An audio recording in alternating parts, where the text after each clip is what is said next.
Hello guys, and welcome to a StarCraft 2 video tutorial from Blade, or as you may know me from Team Liquid, Blade 5.5s. I have been getting to start doing videos of my Zerg play and YouTube with a little bit more in-depth commentary than when I stream. So to do this, I've been picking, my first one is going to be Zerg vs Terran. As you can see here, me vs Fox. This is from the Korean server. And that's about it for that part. So, I'm just going to start it right off. This is going to show a case of my roach opener into where I get a faster third. I'll kind of point out some mistakes I think he made and mistakes I could be doing, but this is going to be more in-depth replay of what my decision making and all that fun stuff. So, to start off, this is just typical 9 Overlord is what I do. It's the best in terms of economic, at least that's what I read. I don't really know. This is about mid-high masters on the Korean server, so take that as you want. I like to do 9 Overlord, always place it over here so I can see SCVs and Marines coming. If I see them try to do some bunker wall, I can stop it normally. Just, it's good to see. I don't like having it in another position, at least in the early game. You'll notice I use my first drone at 10 to go scout. This is good to scout for proxy locations. This also lets you know if you're facing 2 racks or possible factory play. You should always be scouting for proxy positions, like right here, possibly here. Always scout the watchtower, even though good Terrans will hide their proxies away from it. You'll notice I put it here, parked it for a little longer than I should have, and then just kind of go up to see. I found this is the best timing to drone scout just because doing so you will see the refinery if he's going refinery. You will see 2 racks if he's 2 racksing, or CC first if he's CC first. You'll see a 15 hatched. Nothing out of the ordinary.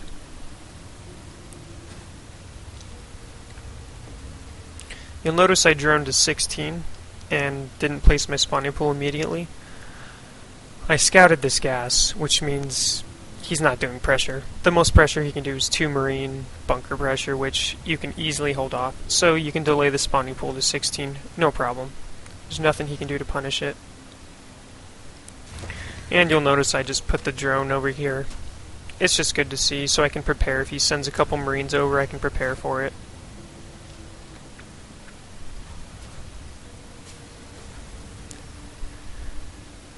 Yeah, nothing too exciting right now, just waiting for, pool to finish, droning, making an overlord.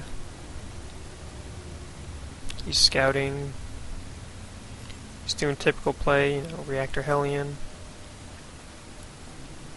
This is just to deny my drone scout if I were to send it back. I never do, because I know it'll die. This is just good to see what he's up to. I like to transfer 5 drones. That's just what I prefer. I'm not sure what's better, but it's my optimal.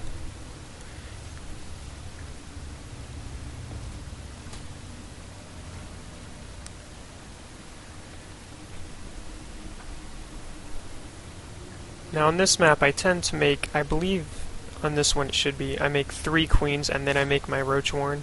I always get a roach warren early for defensive purposes, and so I can take this third faster.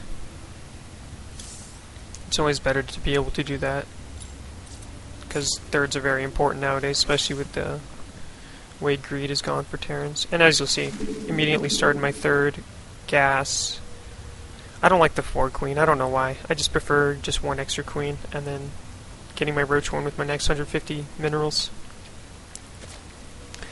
You always should get the spine, because my roaches, they don't come in time for the hellions. And you don't want to make your roach warren super early unless you plan on doing damage, otherwise it'll put you behind economically. As you'll see, there goes my roach warren. I guess I should do this.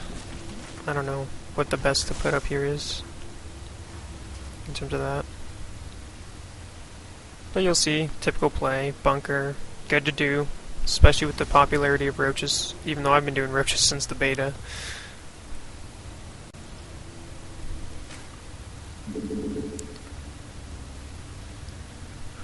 Notice I throw down an Evo here. This is to make it easier to block for possible hellion run-bys. It's not too common, but if the Terran tries it, you can just easily block it and stop it. I throw down my second Evos later, and you'll notice I'm staying on one gas. This is because, as you'll see, I have 4 roaches in production. This is to kill hellions, or get them off so I can take my third safely. I should be spreading I should have been planting a creep tumor here, but I'm not for whatever reason. But as you'll see, I drive his hellions off, take my third, nothing he can do. If you use just lings, you have to commit to lings heavily and hope he's not paying attention. So, I got my third down at, 7:15 about. It's my normal timing. Take my second and third gas as soon as I take my third. He's not doing anything interesting at home. I don't think I've sacrificed my Overlord yet. Nope. I do sacrifice this Overlord to see. He sees my third. Doesn't matter. He can't do anything about it.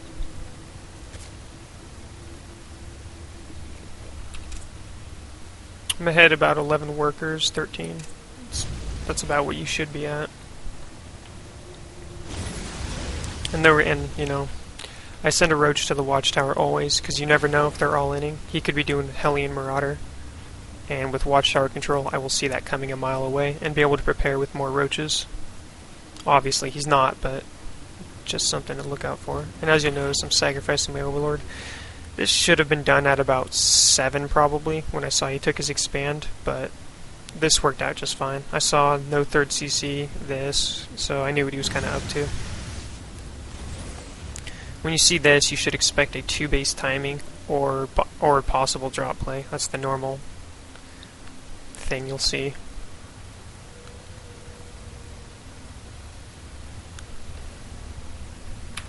I'm pretty droned, only 52 in 9 minutes, but you gotta play a little safe when since I scout all this, I start making units, because odds are he's gonna go for drop play. And I believe I saw the 2 Evos, yeah, or E-bays. So I'm making some units because I'm expecting a timing attack or a possible drop. Goes my macro hatch. Started my 2 upgrades and then went lair. Forgot to point that out. Creep spread could be a little better, but in general, it's the point of that queen. And I do go into infestor play on a map like this. On bigger maps like Metropolis, I think are good, or Tal'Darim even, are good muta maps. I don't think mutas are dead like some players say, but on maps like these, mutas are pretty bad. Just because it's kind of hard to flank on this map due to this, and it's easier to split the map, and it's hard to attack. And as you'll see, he's going for drop play. My Overlord does spot this, I believe. And I have already reacted, put my Roachling over there, made a few Banelings when I saw there were 2. And you'll notice I have 2 different hotkeys for my units. I'm worried about a drop at the main, so I have this in my main, and then I have this in my natural to deflect versus this type of play. And as you'll see, he's trying to distract me with this, which is smart. Terrans need to be doing stuff like this. You can't just drop, you have to do an attack or some distracting method so that the Zerg can't just, deflect it like this. I have pretty good multitasking, I would say. So I saw there was not too many units with my watchtower units, so I didn't react to this. And the fact that he put 2 of these full means he can't have that big of an army. As you'll see, this is all he has at his back. He doesn't have very much. So I knew he couldn't possibly be attacking. And notice I'm always trying to get watchtower control. It's very good. I can't emphasize that enough. You should always have watchtower control as Zerg. Or you should always try to. There are obviously times where Terran will have it, if they use it. As you'll see, he's just going to continue dropping. I have a good amount of units, so I shouldn't take damage. I believe my Baneling speed's a little later than it should be, but not a big deal. And as you'll see, I have 2-2 going. I believe I have infestors coming. And then I'm taking my 4th 69 drones, which is, pretty... I should be more out on the drones. I've kind of been over-making units a little bit, but Yeah. And so then there's this drop, and as you'll notice, he's going to try a double-pronged attack, I believe. So I should see this. Goes right by my Overlord. And you see instant reaction from my Ling Bane over here while dealing with this, so I don't get this cancelled. I'm going Hive, and I'm getting my Spire, just for Broodlords. Broodlords are the better answer than Ultras. I don't think you should ever start out Ultras unless he's like got 20 Vikings already by the time you're Hive. Then you can go Ultras. But I think starting out Broodlords is good, then transitioning into Ultralisks. If you can't win the game with the Broodlords for whatever reason. He's doing a good job trying to harass me, but he's not doing any damage whatsoever. As you'll see, I'm doing a good job deflecting with the Ling Bane. His third's super late, so I'm like way ahead. Since his drops have done no damage, I'm very, very far ahead. You'll notice I have a lot of money, but I'm not even close to being maxed. There's no reason to max. I have probably, you know, let's see. I mean, I have a ton of larvae. So if I see he's attacking, or if I see his army moving out, I can just pump all those into units, otherwise I'm going to focus on Broodlords, is my plan. I should be making some spines in my main natural. I do it my 4th soon, and my 3rd, but I kind of prefer to leave units with a few Lings and Banelings behind for drop play. I think it's more effective than spines. But then having spines and that is better, of course. As you'll see, I start 3-3. I think I forgot to hit this game, but not the biggest deal. And you'll notice this Burrowed Ling delays his expansion, forces him to waste the scan. Tried Burrowed Banelings, but he saw it coming. And as you'll see, he still hasn't scanned to kill it. This is very good. You should always Burrow Lings. You'll see him kind of pushing out a little bit. Not very much. Since his drop play did like little damage and most of his units were in drops for the early game, I'm just so far ahead. There's almost no way I can lose this as long as I don't do anything silly. And with I have a good amount of infestors, Broodlords on the way. And again, he still hasn't landed this, and this is 16 minutes into the game while I'm on 4 bases. He's trying to drop and not doing much damage. There's not really much he can do.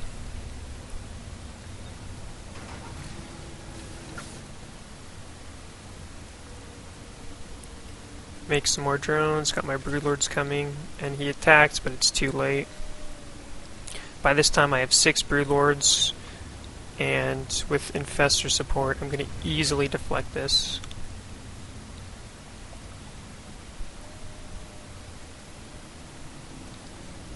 Now he clumped up his units here, which is bad, and he wasn't scanning, so I was able to get some really nice pulls here. I did lose a Broodlord carelessly, but in general I got really good fungals. He tries to snipe that, but just got them all prepared for the drops. Got spines, units. It's just not much he can do. The fact that he was pretty much just trying to, he needed to do damage with those drops. He really invested heavily into that and just didn't do any damage. Here's my Ultralist, just in case he does hold this off. Then I'd transition straight to Ultras, and I should be taking these bases, but I was focused because I kind of knew I was going to win already. Which is a bad approach to have. You should never really go like that, but the only way I could have lost this right now is if I really, really fucked up. Excuse the language. And as you'll see, I just kind of lots of Lings, better economy, Corruptors, Broodlords, Infestors, and that's it. That's the game. I made some more Broodlords, but it didn't matter. Look at that, it's a little baby Broodlord. Alright, anyway. I plan on doing this semi-regularly. I'll be showing more ZBT. I think my next one will probably be ZVP or ZVZ. I'll try to do this once a week, once every other week at least. If you guys want to follow me on Twitter, Blade35s, or stream, twitch.tv Blade55555, that's 5 5s. And I hope you guys learned something and enjoyed the video. I plan on doing more. Thanks for watching, guys.